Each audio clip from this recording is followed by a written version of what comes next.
Government TV. Today is the 3rd of November 2022. Remember guys to like, share, comment and follow and turn on the notification bell so that you won't miss any of our new uploads that you do upload here. And so guys, a local research unit at Democracy Institutes ZDI latest report titled Civic Space Contestation Ahead of 2023 has noted a series of reforms aimed at cementing President Emmerson Mnangagwa's dictatorship since his ascent in 2017. ZDI, which is based in Harare, sought to investigate the nature and key players in losing democratic space in the country, consequences of doing so, and possible solutions for civic society organizations, ACOs.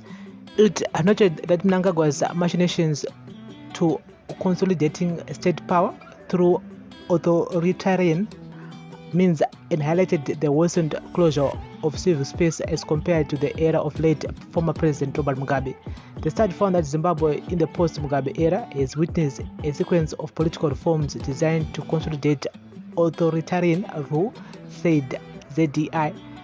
This includes political appointments and programs that intensify militarization of key state institutions as an NPF to suppress Mnangagwa's stay in power, regulations and statutory instruments that muzzle opposition parties, and amendments of legislation and the constitution to narrow political participation of opponents of the ruling ZANU-PF party and widen the power of the executive branch of government.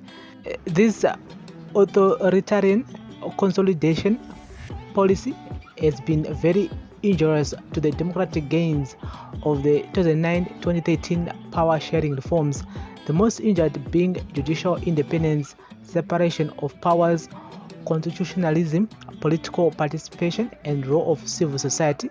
The report adds the study found that the attitude or behavior of government of President Mnangagwa towards civil society organizations, ACOs, has been more hostile compared to what was there during Mugabe era. A significant 84% of the respondents noted that government's attitude towards civil society in Zimbabwe is hostile. 10% of the respondents highlighted that the attitude of government towards civil society is friendly, while 6% said they do not know how the government operates with civil society. The findings of the study indicate that the political landscape of Zimbabwe is characterized by tensions that exist between the government of Zimbabwe and ACOs. 81% of the participants said the government has increased its surveillance and interference in the operations of civil society in Zimbabwe. 16% indicated that there is no increase, whereas 3% revealed that they do not know about it. Without predicting a similar scenario, ZDI's report noted that countries that usually stifle civil society organizations experience the rise and spread of violent demonstrations and uprisings, added the report. Findings of this study revealed that closure of the public space has had many outcomes in other country studies that include proliferation of violent protests and social movements, revolutions and mass uprisings, and loss of international image.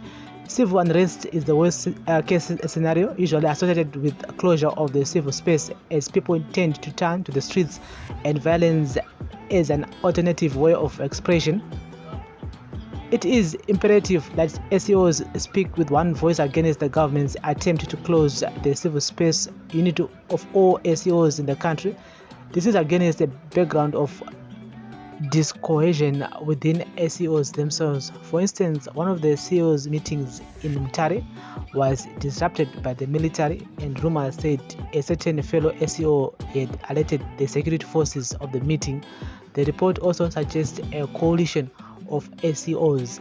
And so guys, that's the latest here. The Parliament discussing an amendment of the Private Voluntary Organization PVO Act that seriously threatens the right to freedom of association in the country, and in civil society organization. Should the act be adopted, the amendment law would provide the government with wide powers to interfere in civil society organization governance and activities. And first, the PVOs would need the government's permission for any material change in the organization, including changes to internal management and funding. Moreover, the government would have the power to designate any PVO as high risk or vulnerable to terrorism abuse. that would allow them to revoke their registration or even to replace their leadership. Additionally, the new bill would include harsh penalties, including imprisonment for administrative offenses related to the registration of the PVOs.